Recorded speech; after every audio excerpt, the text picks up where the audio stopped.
ಇವತ್ತು ಕಂದಾಯ ಇಲಾಖೆ ಮತ್ತು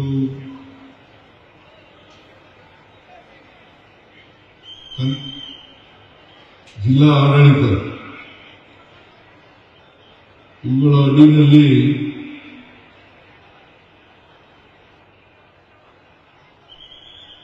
ಕರ್ನಾಟಕ ಸರ್ಕಾರ ರಚನೆಯಾಗಿ ಕಾಂಗ್ರೆಸ್ ಸರ್ಕಾರ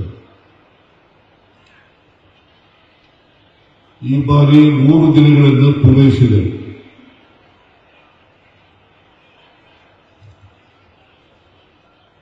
ಜನಸೇವೆಯ ಸಾರ್ಥಕ ಆಡಳಿತವನ್ನು ನೀಡಿದೆ.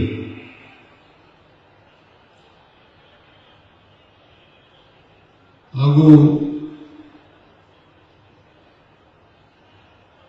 1 ಲಕ್ಷ ಕುಟುಂಬಗಳಿಗೆ ಹಕ್ಕುಪತ್ರವನ್ನು ನೀಡತಕ್ಕಂಥ ಕಾರ್ಯಕ್ರಮ ಇದೆ. ಇವೆಲ್ಲ ಸಾಧನೆಗಳ ಸಮಾವೇಶವನ್ನು ಹಾವೇರಿನಲ್ಲಿ ಇವತ್ತು ಒಪ್ಪಿಕೊಂಡಿದ್ದೀವಿ.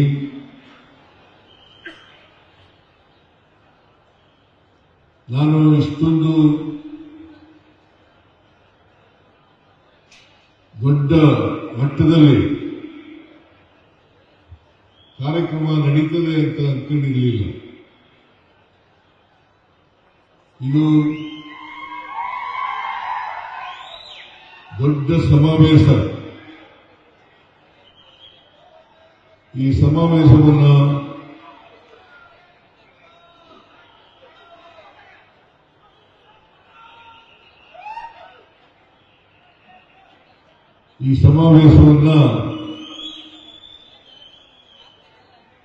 ಆರ್ಗನೈಸ್ ಮಾಡಿದವರು ಶ್ರೀ ಕೃಷ್ಣ ಬೈರೇಗೌಡ ಮತ್ತು ಶಿವಾನಂದ ಪಾಟೀಲ್ ಮತ್ತು ಜಿಲ್ಲೆಯ ಮತ್ತು ಬೇರೆ ಬೇರೆ ಜಿಲ್ಲೆಗಳ ಪಕ್ಕದ ಜಿಲ್ಲೆಗಳ ಶಾಸಕರುಗಳು ಮತ್ತು ಜಿಲ್ಲಾ ಮಂತ್ರಿಗಳು ಅವರಿಗೆಲ್ಲರಿಗೂ ಕೂಡ ಸರ್ಕಾರದ ವತಿಯಿಂದ ಧನ್ಯವಾದಗಳನ್ನು ಹೇಳಲಿಕ್ಕೆ ಬಯಸ್ತಾ ಇದ್ದೇನೆ.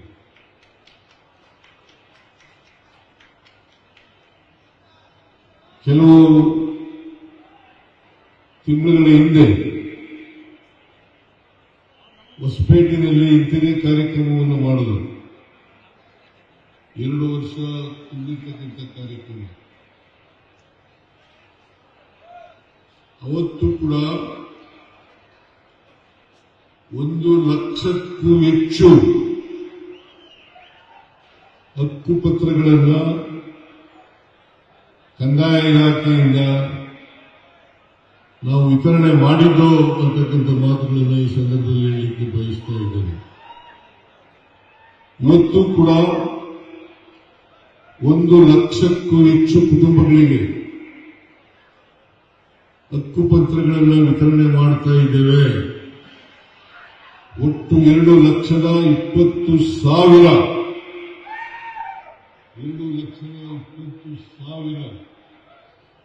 ಹಕ್ಕುಪತ್ರಗಳನ್ನು ವಿತರಿಸ್ತಾ ಇದ್ದೇವೆ ಅಂತಕ್ಕಂಥ ಮಾತುಗಳನ್ನು ಈ ಸಂದರ್ಭದಲ್ಲಿ ಹೇಳಲಿಕ್ಕೆ ಅತ್ಯಂತ ಹೆಮ್ಮೆ ಆಗ್ತಾ ಇದೆ ಅಂತಕ್ಕಂಥ ಮಾತುಗಳನ್ನು ಹೇಳಲಿಕ್ಕೆ ಬಯಸ್ತಾ ಇದ್ದೇನೆ.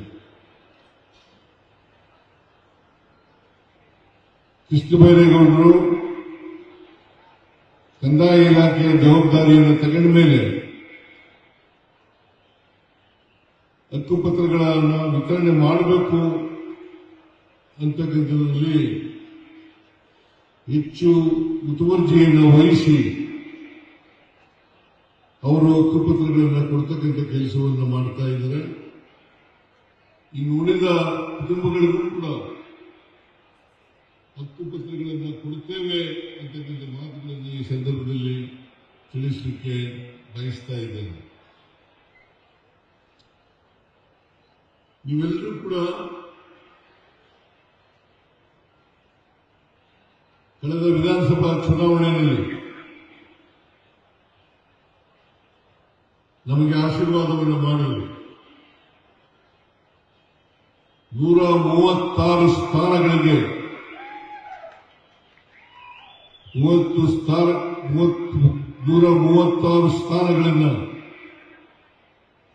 ಕಾಂಗ್ರೆಸ್ ಪಕ್ಷ ಪಡೆದು ಇವತ್ತು ಅಧಿಕಾರದಲ್ಲಿ ಇದೆ ಅಂತಕ್ಕಂಥ ಮಾತುಗಳನ್ನು ಹೇಳಲಿಕ್ಕೆ ಬಯಸ್ತಾ ಇದ್ದೇನೆ. ನಾವು 20/5/2023 ಅಧಿಕಾರಕ್ಕೆ ಬಂದು 20/5/2023 ಈಗಾಗಲೇ 2 ವರ್ಷ 9 ತಿಂಗಳಾಗ್ತಾ ಬಂದಿದೆ. 20ನೇ ತಾರೀಕಾದ್ರೆ 9 ತಿಂಗಳು ಆಗುತ್ತೆ. ಈ 2 ವರ್ಷ 9 ತಿಂಗಳಲ್ಲಿ ನಾವು ಏನು ಮಾತು ಕೊಟ್ಟಿದ್ದೋ ಚುನಾವಣಾ ಸಂದರ್ಭದಲ್ಲಿ ಆ ಮಾತುಗಳನ್ನು ಈಡೇರಿಸತಕ್ಕಂಥ ಪ್ರಾಮಾಣಿಕ ಪ್ರಯತ್ನವನ್ನು ಮಾಡ್ತಾ ಇದ್ದೇವೆ ಅಂತ ಹೇಳಿದ್ರೆ ಅದು ಅತಿಶಯೋಕ್ತಿ ಆಗಲಾರದು ಅಂತಕ್ಕಂಥ ಮಾತುಗಳನ್ನು ಹೇಳಲಿಕ್ಕೆ ನಾನು ಇಚ್ಛೆ ಪಡ್ತಾ ಇದ್ದೇನೆ. ನಾವು 590 ಭರವಸೆಗಳನ್ನು ಚುನಾವಣಾ ಪೂರ್ವದಲ್ಲಿ ಕೊಟ್ಟಿದ್ದರು. ಈ 590 ಭರವಸೆಗಳಲ್ಲಿ 243 ಭರವಸೆಗಳನ್ನು ಈಡೇರಿಸಿದ್ದೇವೆ ಅಂತಕ್ಕಂಥ ಮಾತುಗಳನ್ನು ಹೇಳಲಿಕ್ಕೆ ನನಗೆ ಬಹಳ ಹೆಮ್ಮೆ ಅನಿಸ್ತದೆ ಅಂತಕ್ಕಂಥ ಮಾತುಗಳನ್ನು ನಾನು ತಿಳಿಸಲಿಕ್ಕೆ ಬಯಸ್ತಾ ಇದ್ದೇನೆ. ಉಳಿದ ಅವಧಿನಲ್ಲಿ ಇನ್ನುಳಿದ ಭರವಸೆಗಳನ್ನು ಕೂಡ ಈಡೇರಿಸತಕ್ಕಂಥ ಪ್ರಾಮಾಣಿಕ ಪ್ರಯತ್ನವನ್ನು ಮಾಡ್ತೇವೆ ಅಂತಕ್ಕಂಥ ಮಾತುಗಳನ್ನು ಹೇಳಲಿಕ್ಕೆ ಬಯಸ್ತಾ ಇದ್ದೇನೆ. ಯಾಕಂದ್ರೆ ನಮ್ಮ ಸರ್ಕಾರ ಪ್ರಣಾಳಿಕೆಯಲ್ಲಿ ಏನು ಭರವಸೆಗಳನ್ನು ಕೊಟ್ಟಿದ್ದೀವಿ, ಚುನಾವಣಾ ಪೂರ್ವದಲ್ಲಿ ಏನನ್ನ ಪ್ರಸ್ತಾಪ ಮಾಡಿದ್ದೀವಿ, ಆ ಎಲ್ಲ ಭರವಸೆಗಳನ್ನು ಈಡೇರಿಸತಕ್ಕಂಥ ಪ್ರಯತ್ನವನ್ನು ಮಾಡ್ತೇವೆ. 2003ರಿಂದ 2018 ನಾವು ಅಧಿಕಾರದಲ್ಲಿದ್ದೆವು. ಆ ಅಧಿಕಾರದಲ್ಲಿದ್ದಾಗ 165 ಭರವಸೆಗಳನ್ನು ಕೊಟ್ಟಿದ್ದವು. 165 ಭರವಸೆಗಳಲ್ಲಿ 158 ಭರವಸೆಗಳನ್ನು ಈಡೇರಿಸಿದ್ದೇವೆ. ಅವುಗಳಂತೆಯೇ ಪ್ರಣಾಳಿಕೆಯಲ್ಲಿ ಹೇಳದೇ ಇರತಕ್ಕಂಥ ಭರವಸೆಗಳು ಸುಮಾರು 30 ಭರವಸೆಗಳನ್ನು ಈಡೇರಿಸಿದ್ದೇವೆ. ನಾವು ನುಡಿದಂತೆ ನಡೆದಿದ್ದೇವೆ. ಇದನ್ನ ಗರ್ವದಿಂದ ಹೆಮ್ಮೆಯಿಂದ ಹೇಳ್ಕೊಳ್ಳಿಕ್ಕೆ ಬಯಸ್ತಾ ಇದ್ದೇನೆ. ನಮ್ಮ ಸರ್ಕಾರ ನುಡಿದಂತೆ ನಡೆದ ಸರ್ಕಾರ. ಇದನ್ನ ಈ ರಾಜ್ಯದ ಜನರಿಗೆ ಅತ್ಯಂತ ವಿನಮ್ರತೆಯಿಂದ ತಿಳಿಸಲಿಕ್ಕೆ ಬಯಸ್ತಾ ಇದ್ದೇನೆ. ಆದರೆ ಅದೇ ಬಿಜೆಪಿಯವರು 4 ವರ್ಷ ಅಧಿಕಾರವನ್ನು ಮಾಡಲು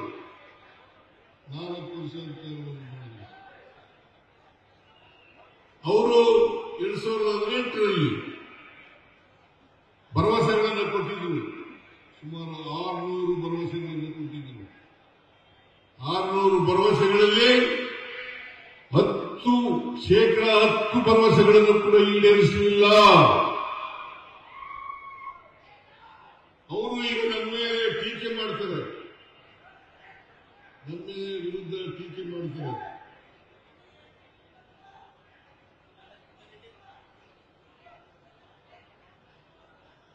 ಸಿದ್ದರಾಮಯ್ಯ ಅವರ ಸರ್ಕಾರದಲ್ಲಿ, ಕಾಂಗ್ರೆಸ್ ಸರ್ಕಾರದಲ್ಲಿ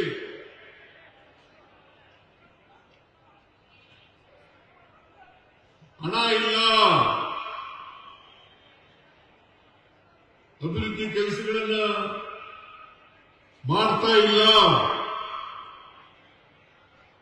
ಖಜಾನೆ ಖಾಲಿಯಾಗುತ್ತದೆ ಅಂತಕ್ಕಂಥ ಸುಳ್ಳು ಆರೋಪಗಳನ್ನ ನಮ್ಮ ಮೇಲೆ ಮಾಡ್ತಾ ಇದ್ದಾರೆ. ನೀವು ಅರ್ಥ ಮಾಡ್ಕೋಬೇಕು, ನಾವು ಅಧಿಕಾರಕ್ಕೆ ಬಂದ ಮೇಲೆ 5 ಗ್ಯಾರಂಟಿ ಯೋಜನೆಗಳನ್ನು ಜಾರಿ ಮಾಡಿದ್ದೇವೆ.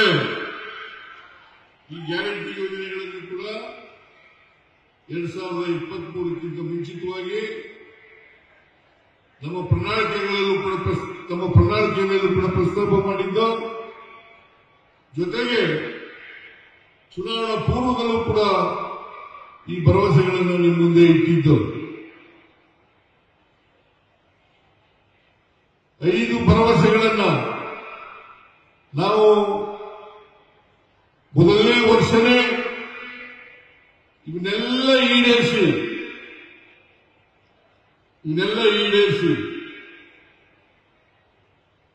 ಜನರಿಗೆ ತಲುಪಿಸತಕ್ಕಂಥ ಕೆಲಸವನ್ನು ಮಾಡಿದ್ದೇವೆ. ಇವತ್ತಿನವರೆಗೆ 5 ಗ್ಯಾರಂಟಿ ಯೋಜನೆಗಳಿಗೆ 1,18,000 ಕೋಟಿಗೂ ಹೆಚ್ಚು ಹಣವನ್ನು ಖರ್ಚು ಮಾಡಿದ್ದೇವೆ. ಖಜಾನೆ ಖಾಲಿಯಾಗಿದ್ರೆ 1,18,000ಕ್ಕೂ ಹೆಚ್ಚು ಕೋಟಿ ರೂಪಾಯಿಗಳನ್ನು ಖರ್ಚು ಮಾಡಲಿಕ್ಕೆ ಆಗ್ತಾ ಇರಲಿಲ್ಲ. ಖಜಾನೆ ದಿವಾಳಿಯಾಗಿರ್ತಕ್ಕಂಥ ಸರ್ಕಾರ ಇದನ್ನೆಲ್ಲ ಮಾಡಲಿಕ್ಕೆ ಸಾಧ್ಯ ಆಗ್ತಾ ಇರಲಿಲ್ಲ. ನಾನು ಈ ಮಾತುಗಳನ್ನ ಅತ್ಯಂತ ಜವಾಬ್ದಾರಿಯಿಂದ ಹೇಳ್ತಾ ಇದ್ದೇನೆ. ನಿರ್ಭೀತ, ನಿಷ್ಪಕ್ಷಪಾತ, ವಿಶ್ವಾಸಾರ್ಹ ಸುದ್ದಿಗಳಿಗೆ ಮತ್ತೊಂದು ಹೆಸರಾಗಿರುವಂತ ನ್ಯೂಸ್ 18 ಕನ್ನಡ ಈಗ ಆಪ್ನಲ್ಲೂ ಲಭ್ಯವಿದೆ.